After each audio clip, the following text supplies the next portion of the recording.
everyone, I'm Vibha Chauhan and welcome to 10th Classes for the Career. So today I'm going to start a very new subject of class 9th, and that is new for you too, and that is economics.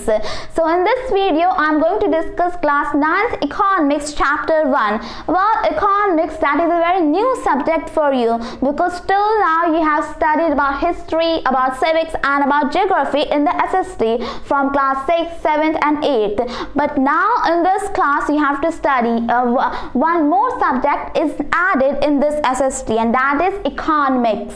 So in this video we are going to discuss about the first chapter of economics, that is the story of village Palampur. So the story of village Palampur. Well, before starting the chapter, let's discuss about our new subject, that is economics, because you might have been raising questions. Many questions might have been raised in your mind about related to economics. So what is economics? Let's discuss it first. Well, we have studied about history, about geography, about civics. So a new subject, economics, is also added. Like for example, in economics, what you study, in history, in civics, in you know what, that in geography, what do you study? Definitely you will study about the things that are related to it. Like for example, if you are studying about history, definitely you will study about what had happened in the past. You will study about the historical moments, about the historical events, and about the most important dates. So the similarly in economics too, we'll study about the economy of the country. Like for example, economy, that is the financial statistics. You know what, that economics, that is also very most important for you to study. And in economics mostly we study about the financial system that is related to the production of the country. So we will study about the financial production, financial status, you could say economy of our country, and that is mostly based on production, poverty as a challenge, and more you could say. So from as we step further in higher classes, we will study about the economy of different countries as well. But for now in this class, our focus will be mainly on our Indian economy. So let's start our chapter, that is the story of village Palampur. Well, just as I said, that production, that is the most important in any country for its economy. So in this chapter we are going to discuss about the different aspects about the different organization of the production by taking an example of hypothetical village, that is Palampur. So we are going to take an example of Palampur as a hypothetical village, or you could say imaginary village, from which we will study the different aspects of our production. So let's study what this village Palampur is, how this village Palampur is. Let's discuss. So Palampur, that is in a good condition village. You could say that every facility is provided in this village, from electricity to the land, and you could say every facility is provided. And you could say that there are many people there. You could say that around 240 families are in this village. So around 240 families are in this village, and about you could say that about 80 families in this 240 families are belonging to the upper castes, and you could say that have their own house of bricks, very good houses, and other remaining people, the population is belonging to the scheduled castes and the other backward classes. So this is, you could say, that the composition of their population. And as I've just said that this is in very good condition. This village is well connected. You could say that around 3 kilometers away there is a big city, that is Raiganj, and it is also well connected to the village, you could say that to a big city, that is Shahpur. So you could say that this village Palampur, that is in a small town or small village, is well connected to other big cities, or you could say big towns, and has good facilities. So you could say that this Palampur has two primary schools and one high school, and after that there is one public dispensary or healthcare and one private healthcare. So that is the situation of Palampur. You could say that facilities are provided. And we are going to take this example, this story of Palampur as an example, because in the whole chapter we are going to consider about the situations of Palampur. We will see how the things will go, how the things are going in this imaginary village, and then we will see how the production is in our country, about the economy of our country, how is it related. Let's start with our first topic, that is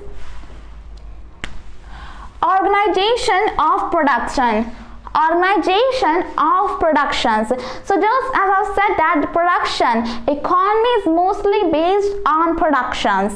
So let's see how this production is organized. Well, if I say what is the aim of production, so what would you answer? Well, the aim of production is to produce the goods and services that we want for our livelihoods or for any other purposes. So you know what, that we need production. We have production in any country. Why is it so? Because those goods and services are those things that we want for any purpose, for any particular purpose, and that's why we need production in any country, and it depends on the population as well. So you could say that is the aim of our production. But what about the requirements, how this production is organized? Let's say that you could say that in this production, in any production, there are 4 major requirements. What are those 4 major requirements? Let's discuss. Now the first major requirement, most needed requirement, is the land. Well, as all of you know that all the natural resources, land, water, soil, and etc. are the most needed, most needed requirement for any production of farming. Now here we are talking about the farming. So you could say that land is also the requirement for the production, the first requirement for any production. Now the second requirement here for the production is the labor. Well, you have got the land, but what about the labor? Who will do the work on that land? So that is the labor. Labor are the second requirement. Labor, that human labor, manual labor are the second requirement for this production. Now the third requirement here is the physical capital. Physical capital are those things, are the varieties of inputs that are needed for any production. As all of you know that many machineries, tools, manual work is needed. Those are the outputs of any production. So that is called as physical capital. And this physical capital can further be classified into 2 types, that are fixed capital and working capital. Now fixed capital are those capitals like machines, tools, and weapons that are used for the production. So all those kind of machineries and tools and technology that is used on the land is known as a fixed capital. Because it is fixed, you have to use that machinery or tool. So you could say that technology has to be used on the production. Now next we are going to talk about is the working capital. Now working capital is the raw materials and the money in hand. So all the raw materials, as all of you know that for production of farming we need seeds, we need pesticides, we need manures, fertilizers. So those are the raw materials and our money in hand, because a land to be bought, there must be some money. There should be money in the hand that you can use as a capital for the production. So that is working capital and fixed capital. Well, in this chapter we are just going to talk about capital, that means physical capital, not that much broader classified. And next and last, that is the requirement for any production, is the human capital. Well, you have got everything for the production. You have got land, you have got soil, you have got water and all other facilities. But if you don't have your own knowledge, your own enterprise, then how can land be cultivated? How can that land be productive, you could say? How can the production be done on that land? So that is called as human capital. Your own knowledge that is used for the production is known as human capital. Well, we won't discuss that human capital in this chapter because that is to be discussed in the next chapter. So we will focus more on this human capital in the next chapter. So you could say that that's how the production is organized, and we will see more about these productions, about these organizations as we move further in this chapter. So our next topic is farming in Palampur. So just as I've said that we will broaden our horizons. So let's see how the farming is done, how the farming is, how the land is cultivated, how the farming is done in the village, in this village Palampur, with subtopics by subtopics. So our subtopic here is land is fixed. So land is fixed. Well, just as I've said that we are going to discuss about the farming in this village. So first is land is fixed. So you must remember, you must know that we will see the condition of this village to broaden our horizon. So let's see what happens the farming, how the farming happens in this village. So the land is fixed. You know what, that in this village, from those who are in the farming, that who are doing any kind of activities or doing kind of any occupation, more than around 75% of those are doing farming in this village.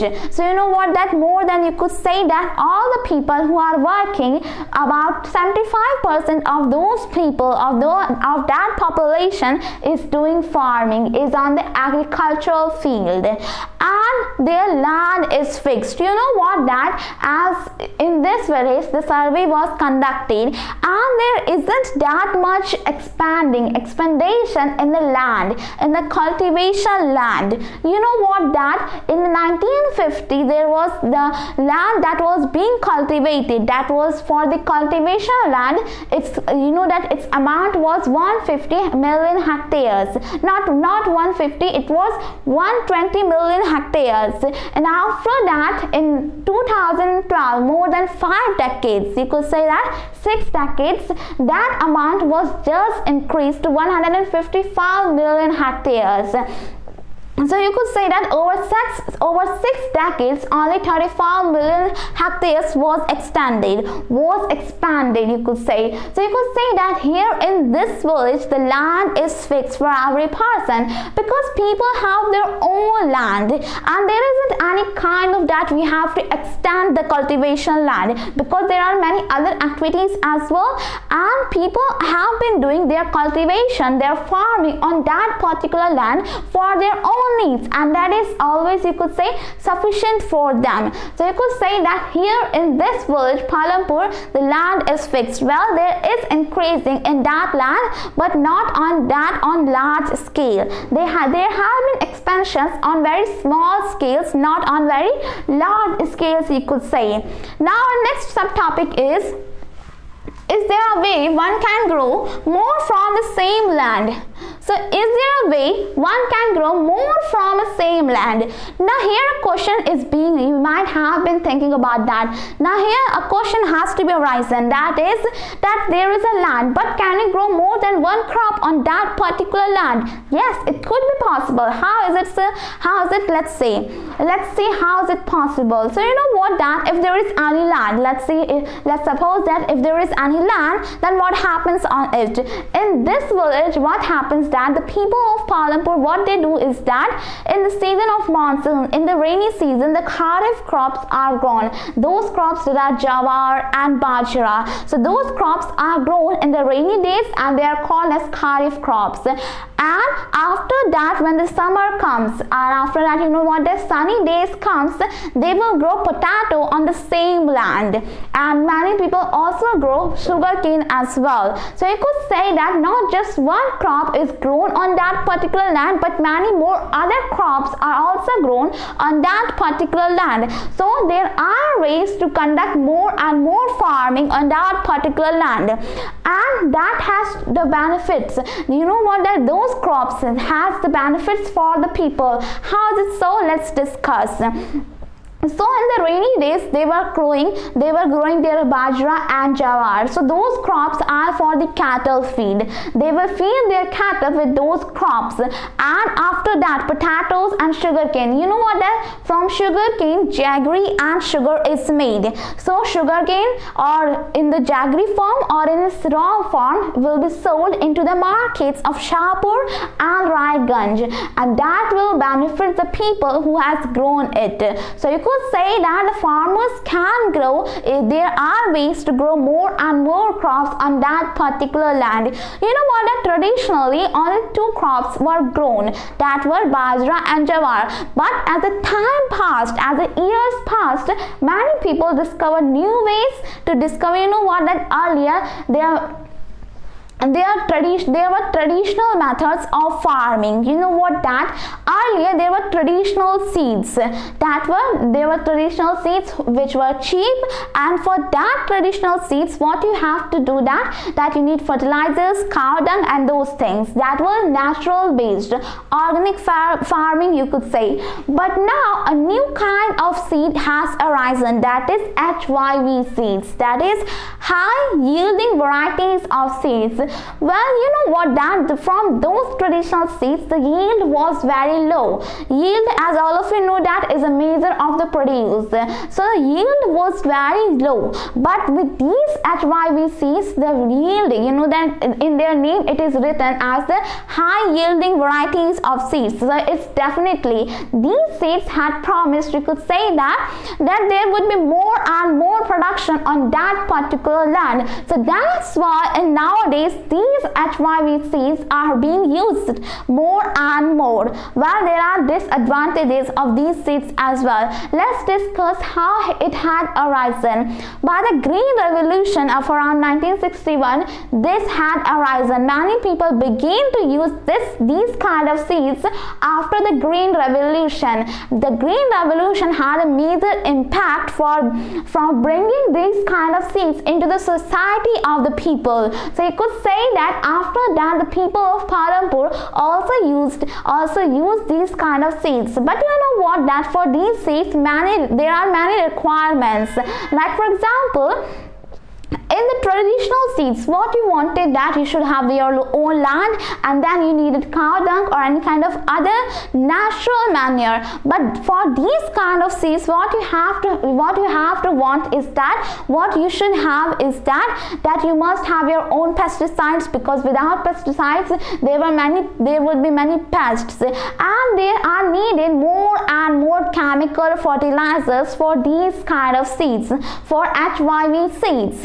And these kind of HYV seeds need more and more water. So you could say that more and more tubers have been arising, and due to those more and more water is needed HYV seeds. So HYV seeds needs more and more water compared to the other traditional seeds, and it needs chemical fertilizers. You know what, that pesticides and many other chemical fertilizers that will, that after many years that land will become barren, that land will not be suitable for the agriculture. So you could say that there are ways to grow more and more crops on a particular land. Like for example, as I've said, that by the seasonal crops, because in the Palampur people grow seasonal crops and they are using new technologies.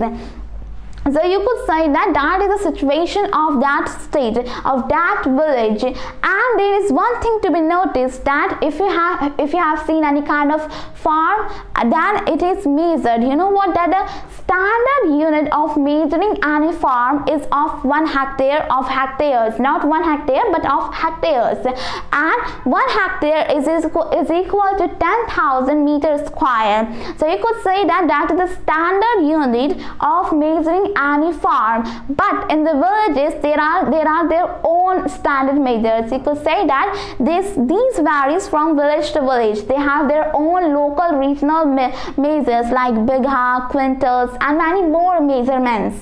So that is their story, you could say.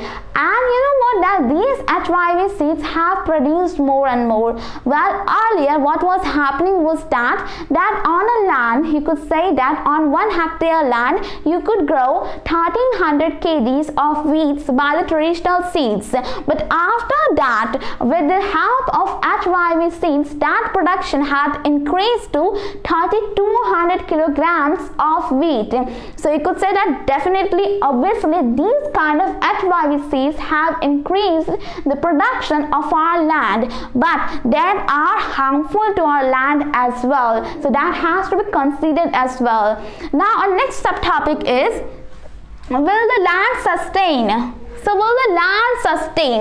Now here one of the most important question. Will the land sustain? Just as I've said that these kind of HYVCs, new modern technologies of farming, need more and more water, and that is harming our natural resources, because we need sustainable development as well. You know what, that these all tube wells and all that, we are using water and soil, and you know what, that it takes a long time, more than 1,000 years to be collected for that groundwater. So we are using more and more groundwater, and because of that the level of groundwater is decreasing, and it takes many years that ground level to be increased. So you could say that these kind of processes are not sustainable at all, because the land will be harmed and the groundwater level is decreasing, the soil quality is also decreasing. That was collected, that was done in many thousand years, but we are just, you know, that we are just harming it.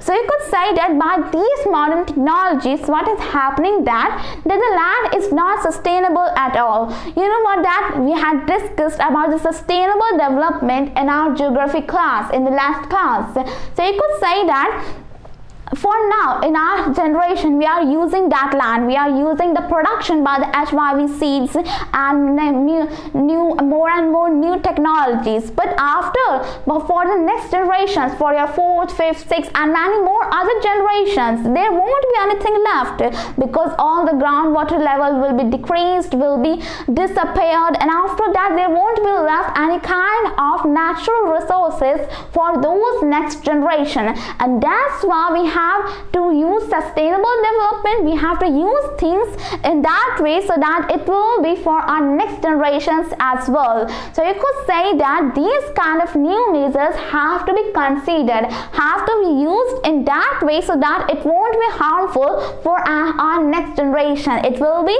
appeared, you could say that it will be left, for our next generations as well. Now our next subtopic is, how is the land distributed between the farmers of Palampur?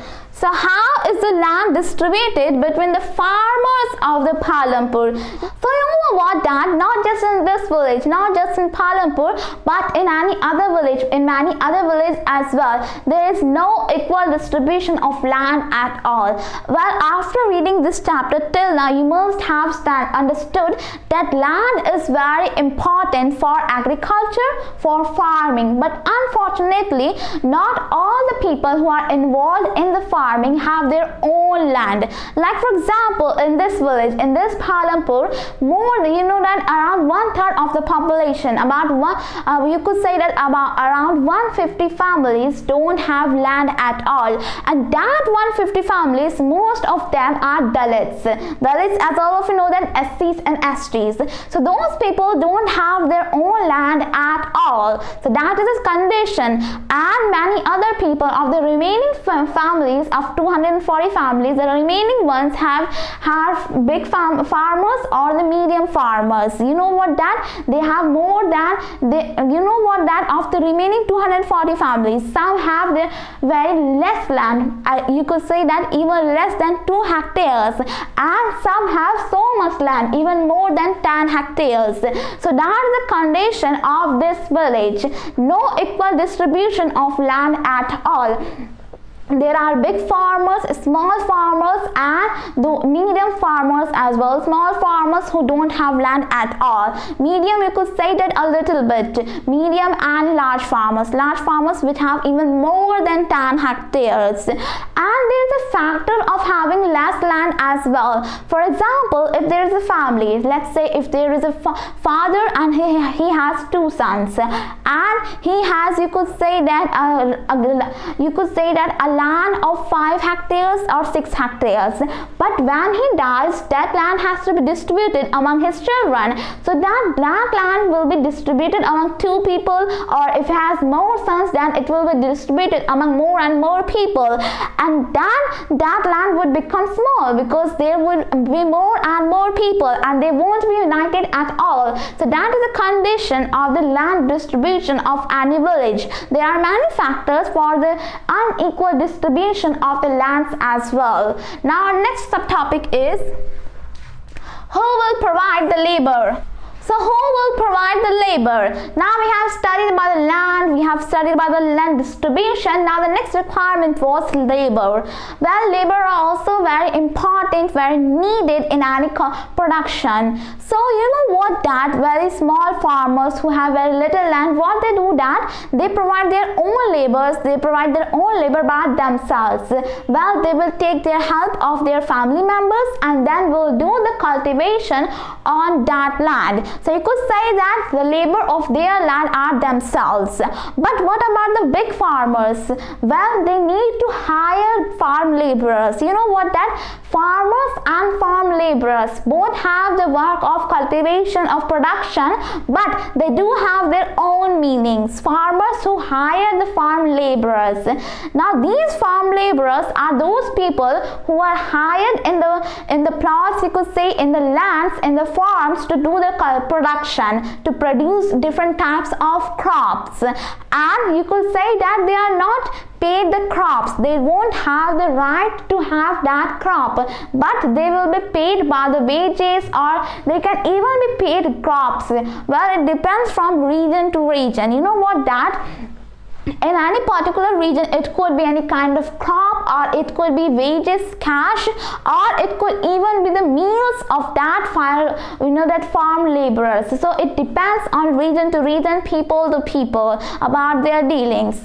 And these farm laborers can be paid, for their each day wages, for the daily wages, as well as the whole contract of the whole harvesting year. So you know what, these farm laborers are hired on the daily wages. That means that if they have their work, they will do the work for each day, and for each day they will get paid by each day. You know what, that by the farmers they will be paid for each day. But if they have their own harvesting contract, that means for the whole year they will do the work, and after that they will get paid. So you could say that they can be hired in these 2 ways. And there are conditions in this village. You know what, that the minimum daily wage of a farm laborer that is fixed by the government of India is 115 rupees. But in the ground reality this is not happening. In this village what happens, that they will be paid 80 rupees or 70 rupees or even 19 rupees. So you could say that they will not be paid the minimum wages that are fixed by the government. And why those farm laborers accept to do work even in the low wages? Let's discuss. You know what, that in that village there are more and more numbers of the small farmers, of those farm laborers who have to do work on the others' land.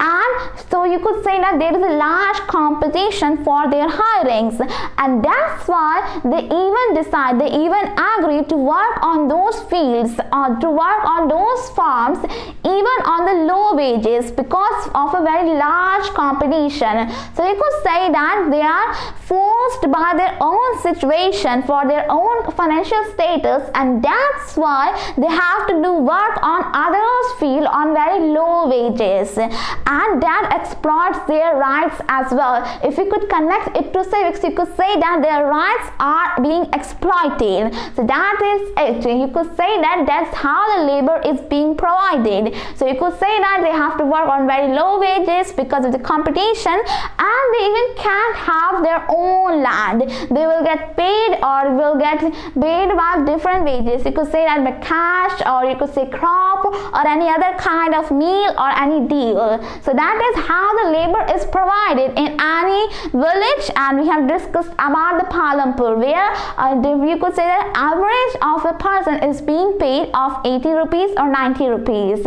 Well, our next subtopic is, The capital needed in farming. So the capital needed in farming. So just as I said that there here capital means physical capital. So you know what, that you have got land, you have got labor as well, but you need capital as well. So how that capital comes from, let's discuss. Well, we could say that for any land, those farmers have their own savings. So that are the savings of those people that help them to form a capital for their production.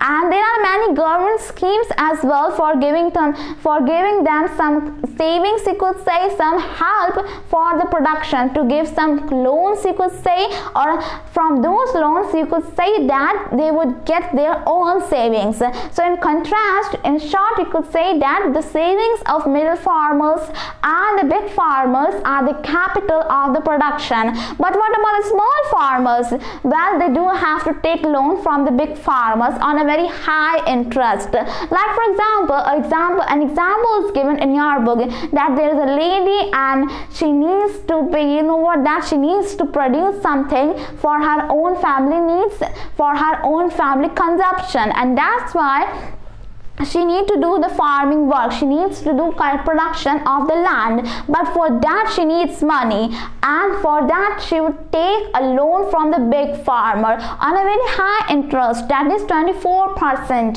That is very high interest, you could say, and then she would take. And also those, you know that those big farmers are cunning as well. They would have their own high interest as well as they would make them those borrowers some promises as well. Like for in this case, what happened, that lady had, you know, that had that big farmer's money on 24% interest, and after that she also promised to work on his field on, you could say that, on very low wage, on 30 rupees or 40 rupees, and you could say that she would work on that low wages. Now see how the responsibility is on that lady. She in her conditions, in her circumstances, she has to do the work of production as well. She has taken the loan, so she has to give back his loan as well, and after that she has to do the work of that field as well, and then his borrowers, you know, that his money lender field as well, and she has her own households as well to maintain her family as well. So you could say that when a small farmer takes a loan from a big farmer, he will be exploited for at all. You could say that that's it. The conditions of the capital is not equal as well. It's not sophisticated for all as well, you could say. Now you say that all the savings of those big farmers and middle farmers are used as a capital in the production, and will be used for giving loans to those people, to those small farmers as well. And once trapped, you could say that in any vicious cycle they have been trapped, and they will just continue this cycle. Now our next subtopic is sale of surplus farm products. So sale of surplus farm products. Well, we have seen that you have got your labor and you know that capital as well. Now here is a question of production. You have produced something, let's say wheat, that is produced in this village. Now if wheat is produced, what happens that you will consume that wheat for your family, you know that you will save some wheat for your family consumption, for human consumption, and the remaining surplus wheat will be sold in the market for the money, for the livelihood, you could say. So that is, you could say that we have to say, those farmers have to sell the surplus wheat because they have saved their own consumption wheat, and after that it's obvious that they would sell that remaining wheat. And well, you know what, that there is inequality in the surplus wheat, in the sales of surplus wheat as well. You know what, that between a very big farmer and a small farmer, definitely there would be inequality in the amount of the wheat or any other crop. You could say that let's say there are two farmers, a big farmer and a small farmer, and a story is also given in your book. So there is a big farmer who has the surplus wheat of 350 quintals, and you know what, that 1 quintal is equal to 100 kgs. So he has 350 quintals of wheat, of surplus wheat, and then he would sell it to the market of the big cities or towns, you could say, and then he will have more and more his savings. And then that saving, what would happen to that saving? Well, you should consider the fact that that saving will be saved in his account, whether in his account or would be used to give the borrows, you could say that, to give the loans to those small farmers.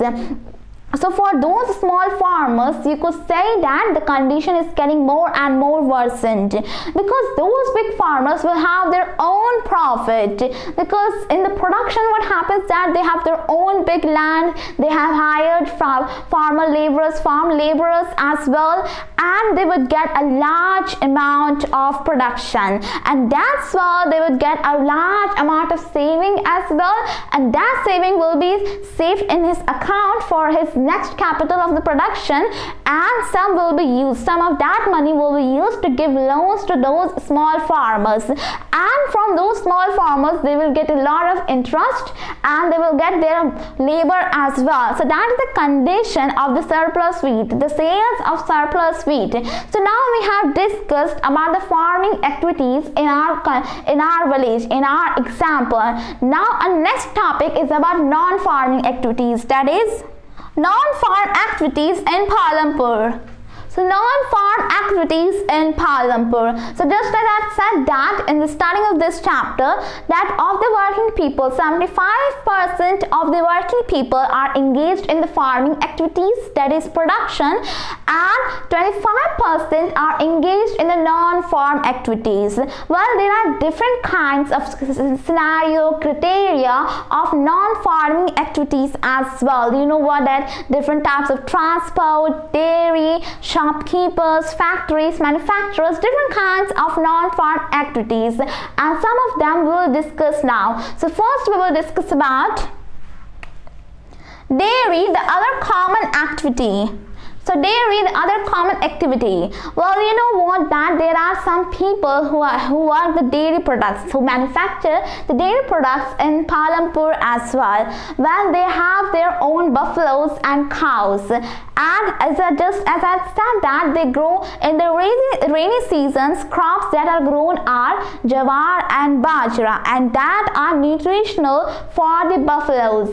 So they use that field, you could say, to feed their buffaloes, and from there you could say that for dairy products you need any milk giving animal. So they will hire, you could say that they will feed their buffaloes with those fields, and after that from their milk they will be sold in the nearby towns or big villages. And after that you could say that there are people of those villages who have started their own shops in the big villages related to the dairy products. So you could say that dairy products that are also a very common activity, a very common non-farm activity.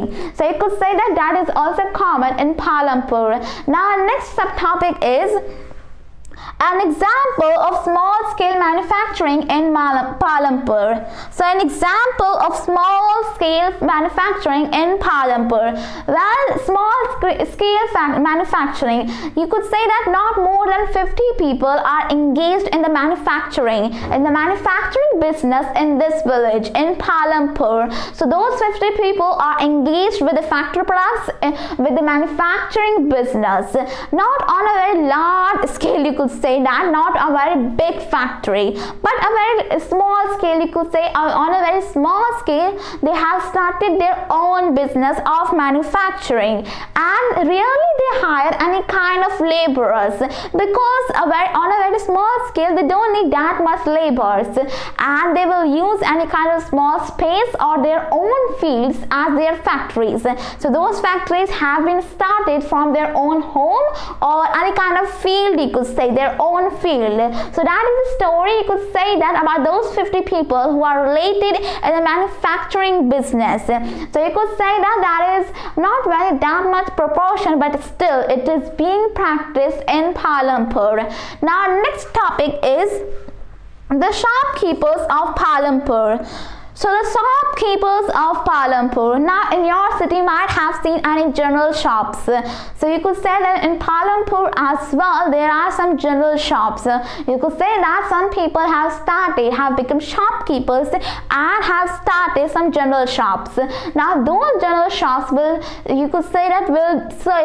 sell different varieties of items, like you could say that from wheat to flour, and you could say sugar, jaggery, sugar cane as well, some cloth as well, needles, candles, and everything you could say that from little proportion. So those are the general stores of Palampur as well, the shopkeepers of Palampur. Now what they actually do is that they will eventually, you could say that they will buy from the big villages different types of items, varieties of items from the big villages, and then they will start their own stall, their own shop in this village, in this Palampur, and will try to sell their items. And this kind of business is very interactive, is very success if it is on a road, you could say that. You know what, that when on the highways, you could say, or on the road that connects this Palampur to Raiganj, what happens there is that there are some stalls of eatables.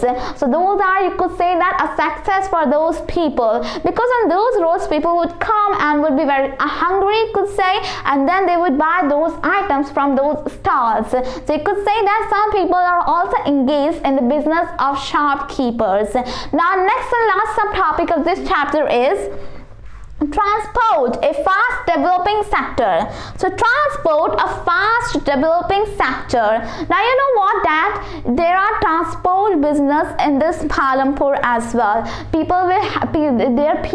know what, that people have been engaged with this transport business. For you know what, that there are many rickshaws and tongas and buggies. Buggies are a different kind of cart that is, you could say that, supported or joined with buffaloes. So those are buggies and many motorcycles, cycles, e-rickshaws. So those are the things, you could say that those are the drivers who will use them, and they will ferry the people, they will ask for the fare from the people, and eventually they will reach them. You could say that they will pick them, drop them to their destination. So you could say that this business of transportation is also good, because in the last several years, you could say that many people are coming to the roads from Palampur to Raiganj. Now people are wanting for more transportation. So you could say that many people are also engaged with transport, and this sector, you could say that, a succeeding sector, a developing sector, because it is developing ever. Why is it so? Because you know what, that as the time modernizes, you know that our society has been modernized, and as well as people have to go from one place to another place, and if they don't have their own vehicle, what they do need? They need some other people, you know what, that some other people who will pick them, who would drop them to their destination by giving them money or any other thing. So you could say that this transportation field is also a developing sector. So this is the end of, you could say that, this chapter. You know what, that in this chapter we have discussed about the production. Now how have you related it to the economics? Now we have seen that production is done on what basis. We have seen that would consume, you know what, that the production is done, and how the people have their own financial system. So this is our first chapter in economics, and first time as well. We have discussed about the farmers, we have discussed about the non-farm activities as well. We have discussed about the different types of farming, you could say that, about the different factors of the production. Factors of production, that means all those requirements that we had discussed, like land, labor, physical capital, and human capital as well. Well, we will discuss about human capital in the next chapter briefly, but in this chapter this is it. So you could say that in this chapter we have discussed about the Palampur. All the resources, you could say that all the studies that we had discussed are of Palampur. We have taken it as an example, but in the next chapter we'll discuss in you could say that in a more broadened way, because this chapter is just to broaden your horizon to understand what our economy is, what the production is, on what basis. So this is it. And now I have discussed all topics and subtopics, and the next chapters of this subject of this book will be covered in the further upcoming videos. So thank you very much.